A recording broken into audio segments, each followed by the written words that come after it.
विद्यार्थियों, आप पढ़ रहे थे आपकी पाठ्य पुस्तक का चतुर्थः पाठः शिशु लालनम, और इसके अंतर्गत विद्यार्थियों आपने 4 भागों का अध्ययन कर लिया था। आपने अब तक का अध्ययन किया कि किस प्रकार कुश और लव के और राम के मध्य संवाद चलता है, और यहाँ पर राम जो है उनका परिचय जानते हैं। और पिछले भाग में आपने देखा कि राम कहते हैं कि मेरा और इन दोनों का, ठीक है, इन दोनों कुमारों का जो वृत्तांत है वो समान कैसे है।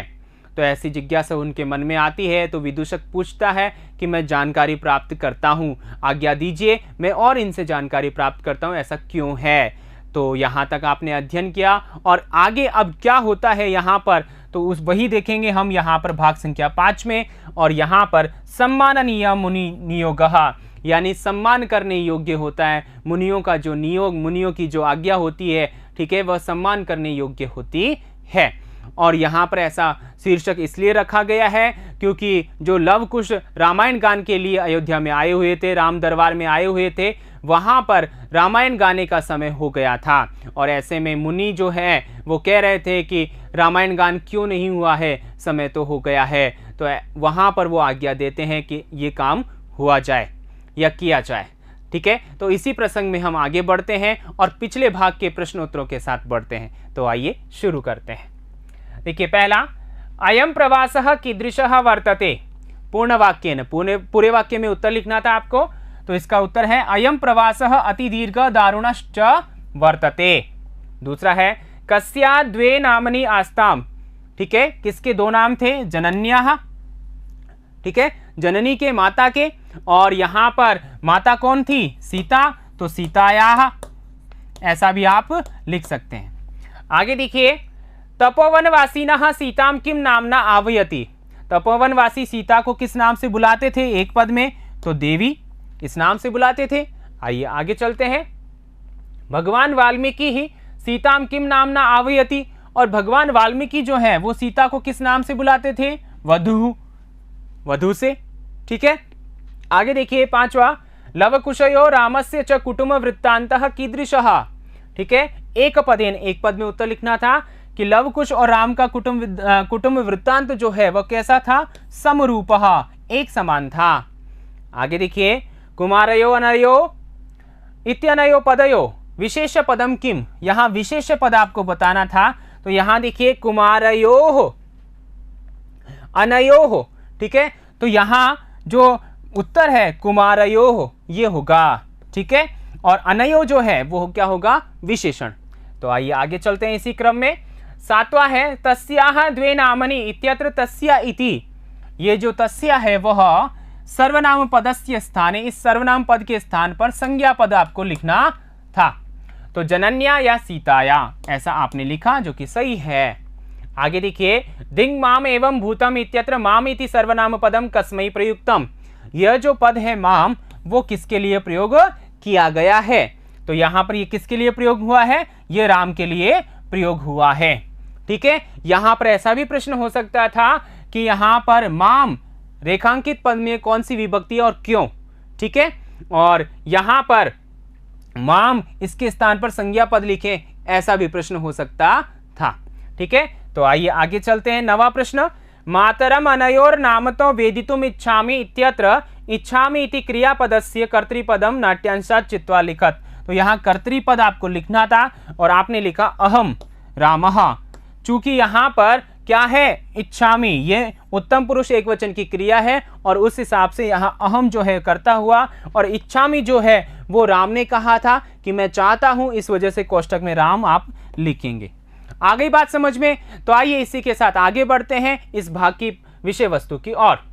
तो देखिए, यहाँ पर जब संवाद खत्म हो जाता है तो इसी क्रम में पर्दे के पीछे से, चूंकि ये नाटक है और नाटक में जो मंच होता है उस पे, उसके पीछे जवनी का पर्दा है वो लगा हुआ होता है, उसके पीछे से आवाज आती है, नेपथ्य यानी पर्दे के पीछे से क्या आवाज आती है, देखिए, इयति वेला संजाता रामायण गानस्य नियोगः किमर्थम न विधीयते। इयति वेला, इतनी वेला यानी समय, इतना समय हो गया, संजाता यानी हो गया, रामायण गानस्य नियोग किमर्थम न विधीयते।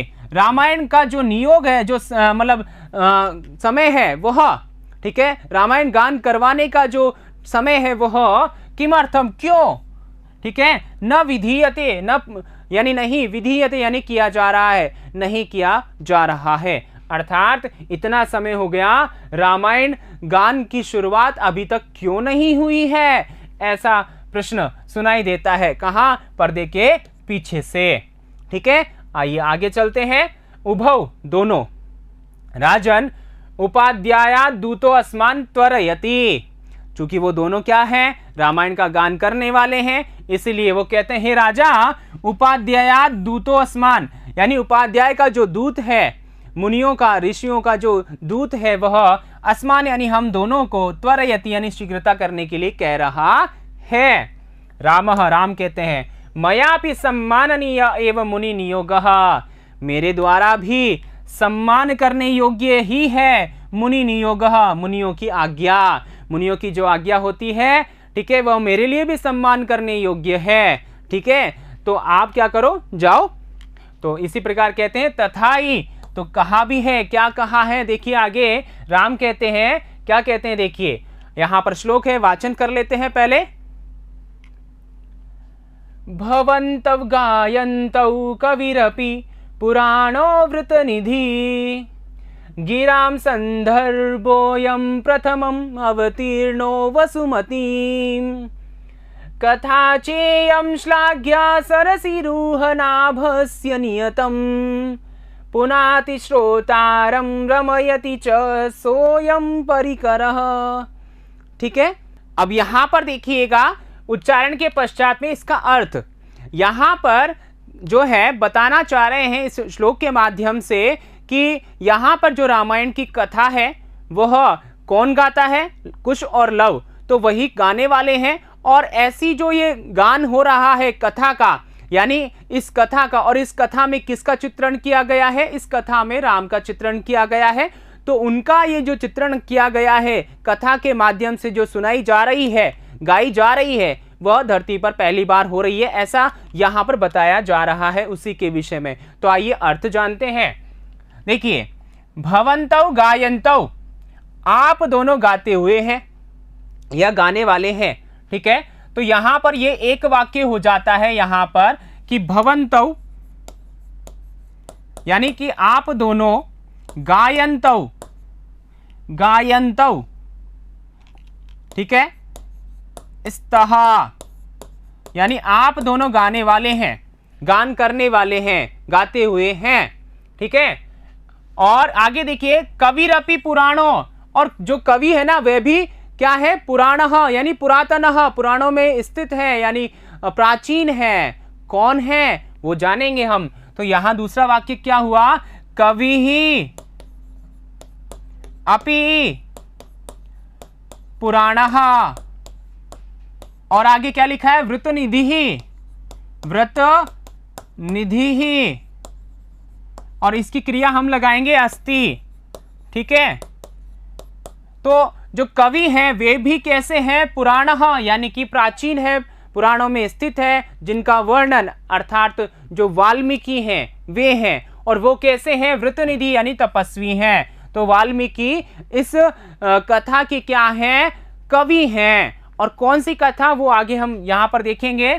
तो देखिए ये दो, पहली वाली जो पहला वाला चरण है श्लोक का वो समझ में आ गया होगा कि क्या अर्थ बताया जा रहा है यहां पर, एक साथ हम समझेंगे फिर अन्वय और भावार्थ के माध्यम से। तो यहां देखिए गिराम वाणी को, ठीक है ना, संदर्भो अयम यानी कि यहां पर देखिए गिराम यानी जो वाणी है उसको या कथा को, ठीक है, कथा ऐसा भी आप कह सकते हैं। संदर्भो अयम, संदर्भः अयम, तो यहां पर अयम पहले आ जाएगा, अयम संदर्भ यानी कि यह संदर्भ जो है वह इस कथा का है।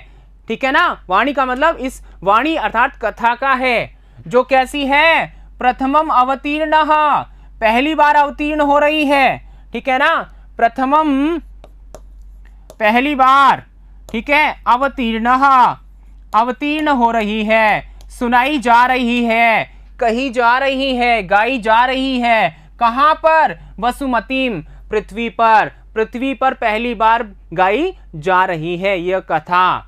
ठीक है, आगे देखिए, कथा चेयम, ठीक है ना, और आगे क्या कहा है, च, ठीक है, यानी और अयम, ठीक है।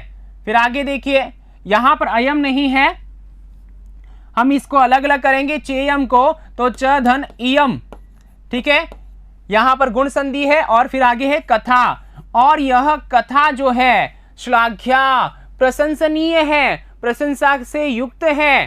तो ऐसी यह सरसी रूह नाभस्य, यानी कि भगवान विष्णु की, ठीक है, नियतम निरंतर, यह कथा किसकी है, भगवान विष्णु की है, और भगवान विष्णु का ही एक अवतार है रामावतार, यानी राम का अवतार, जिस पर रामायण रची गई है, जिसमें राम का चरित्र वर्णन है। तो वही जो कथा है यहाँ गाई जा रही है, तो वो भगवान विष्णु की जो कथा है वह निरंतर, नियतम यानी निरंतर, पुनाति पवित्र करती है, श्रोतारम श्रोताओं को, रमयति च और आनंदित करती है।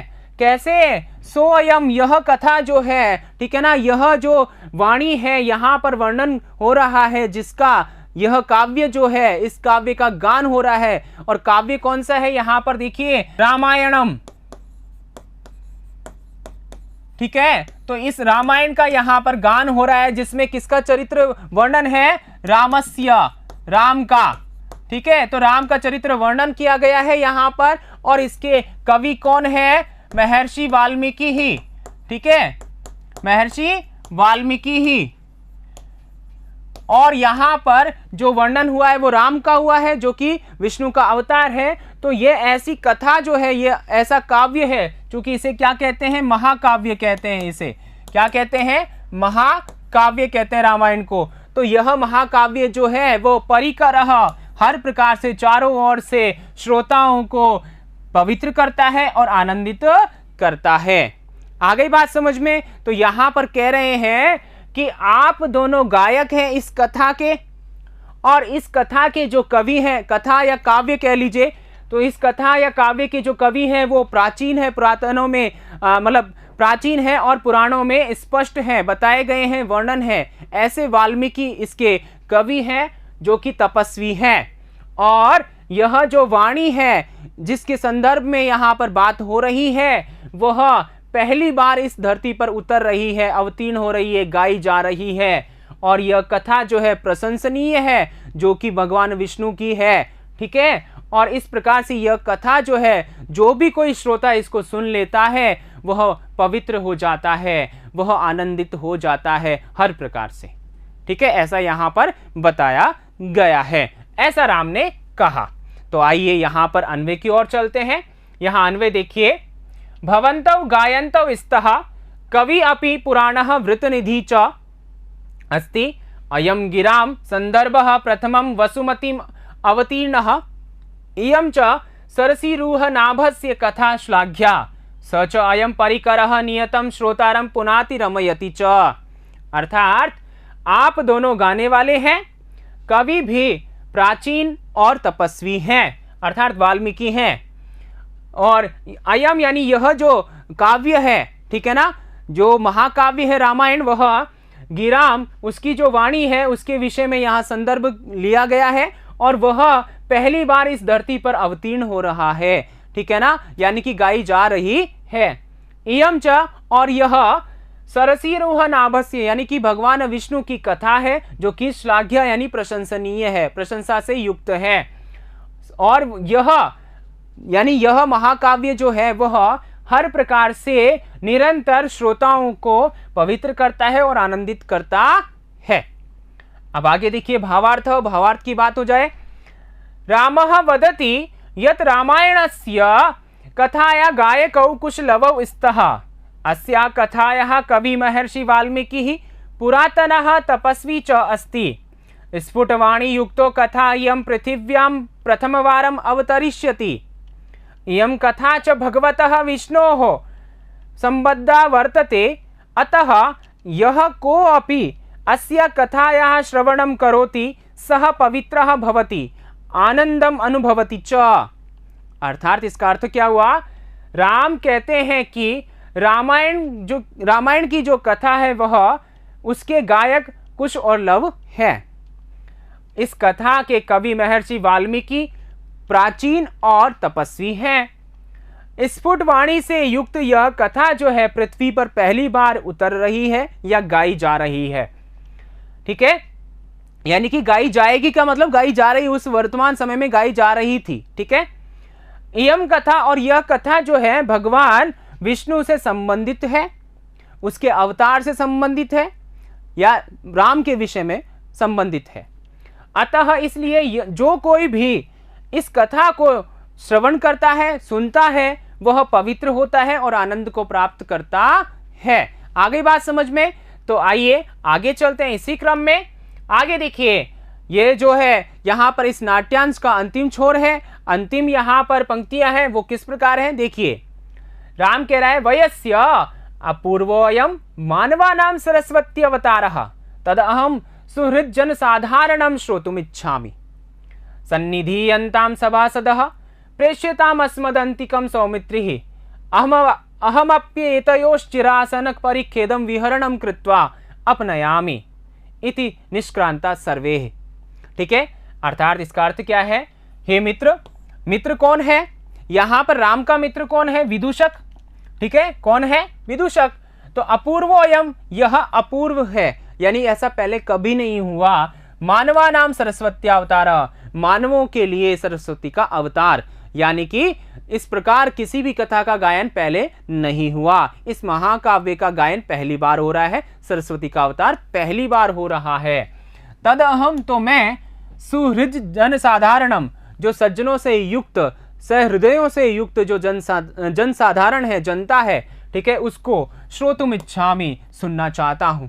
ठीक है, सन्निधीयन्ताम, इकट्ठा कीजिए, सभासद, सभासद यानी कि सभा में सभी को इकट्ठा कीजिए, प्रेष्यताम अस्मदंतिकम, और मेरे पास भेजिए, सौमित्री ही, सुमित्रा के पुत्र कौन है?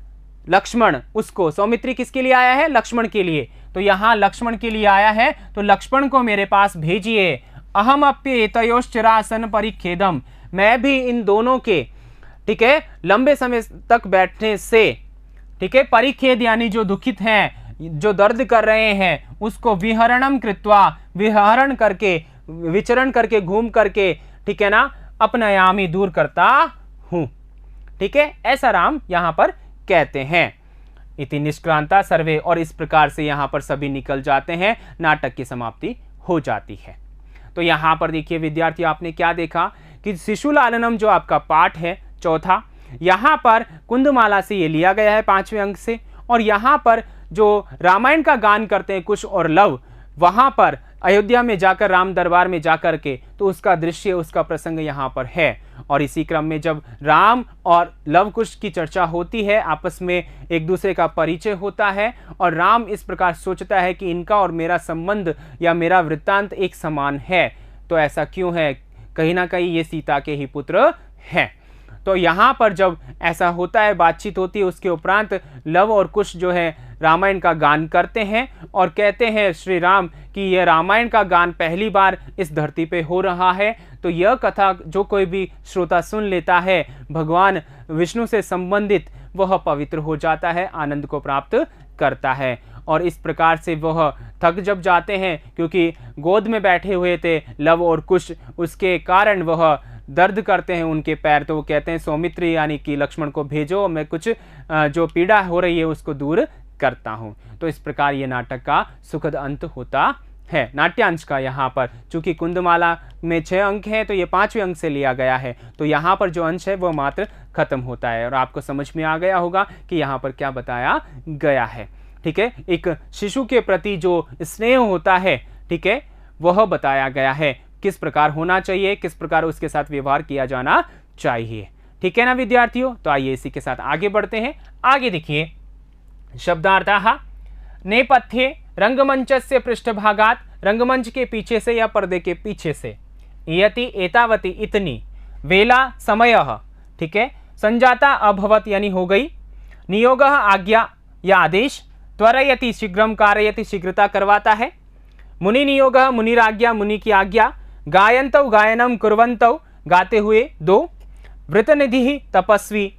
आगे देखिए, पुराणः पुरातनः प्राचीन, गिराम वाणीम वाचम वाणी को अवतीर्ण अवतरित हुई है, वसुमतीम पृथ्वी पर श्लाघ्या प्रशंसनीया प्रशंसा योग्य है, सरसीरुह नाभस्य विष्णु भगवान विष्णु के, नियमितम निरंतर सदा, पुनाति पवित्रम करोति पवित्र करती है, श्रोतारम श्रवण करतारम सुनने वालों को, रमयति आनंदयति आनंद देती है। आइए आगे चलते हैं। आगे देखिए शब्दार्थों में ही परिकरः संयोगः संयोग, सन्निधीयन्ताम एकत्रिताः भवन्तु एकत्रित हो, सौमित्रिः सुमित्रा पुत्रः लक्ष्मणः, विहरणम अटनम घूमना, कृत्वा करके, अपनयामि वारयामि दूर करता हूँ, निष्क्रांतः निर्गता निकल गए। आइए आगे चलते हैं। आगे देखिए विशेषः संधि की बात करते हैं तो उपाध्याय दूतो अस्मान, उपाध्याय दूतः अस्मान उत्व विसर्ग संधि है, मयापि मया धन अपि दीर्घ संधि है, कविरपि कवि धन अपि रुत्व विसर्ग संधि है, संदर्भो अयम संदर्भः धन अयम उत्व विसर्ग संधि है, सोऽयम सधन अयम उत्व विसर्ग संधि है, अपूर्व अयम अपूर्वः धन अयम उत्व विसर्ग संधि है, सरस्वती अवतारा सरस्वती अवतारा यण संधि है। आइए आगे चलते हैं। आगे देखिए प्रत्ययः, प्रत्यय की बात करते हैं। संजाता सम उपसर्ग जन धातु त प्रत्यय है, सम्माननीयः सम उपसर्ग मन धातु अनियर प्रत्यय है, भवन्तौ भू क्षत्रिय प्रत्यय है, गायन्तौ गई क्षत्रिय प्रत्यय है, अवतीर्णः अव त्रि और त प्रत्यय है, श्रोतुम श्रु धातु तुमुन प्रत्यय है, कृत्वा क्रि त्वा प्रत्यय है। आइए आगे चलते हैं इसी के साथ में। आगे देखिए अभ्यास प्रश्नानि, यानी कि यहाँ पर ये जो 5वां भाग आपने पढ़ा, सम्माननीय मुनि नियोगः, इस शीर्षक से युक्त इससे संबंधित कुछ प्रश्न है जो आपको लिखने हैं उत्तर पुस्तिका में और इनके उत्तर भी आपको लिखने हैं। तो पहला प्रश्न देखिए, रामायणस्य पुराणः कवि कः एकपदेन, कस्य कथा श्लाघ्या वर्तते पूर्णवाक्येन, लक्ष्मणः इति पदस्य कृते नाट्यांशे किं पदं प्रयुक्तम्। चौथा है अपनयामि इति क्रियायाः कर्तृपदेन अन्वयं कुरुता। आगे देखिए, नूतनः इति पदस्य विलोम पदम नाट्यांशात् चित्वा लिखता। छठा है उभौ इति पदम कस्मै प्रयुक्तम अस्ति। सातवां है इयति इति विशेषणस्य विशेष्य पदेन अन्वयं कुरुता।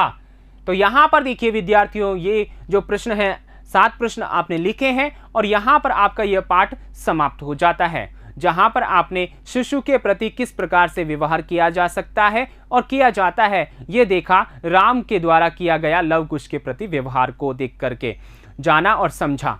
ठीक है ना, यहाँ पर यह पाठ समाप्त होता है। आगे हम मिलेंगे अभ्यास प्रश्नों के साथ अगले भाग में। तो मैं लेता हूँ विदा, धन्यवाद।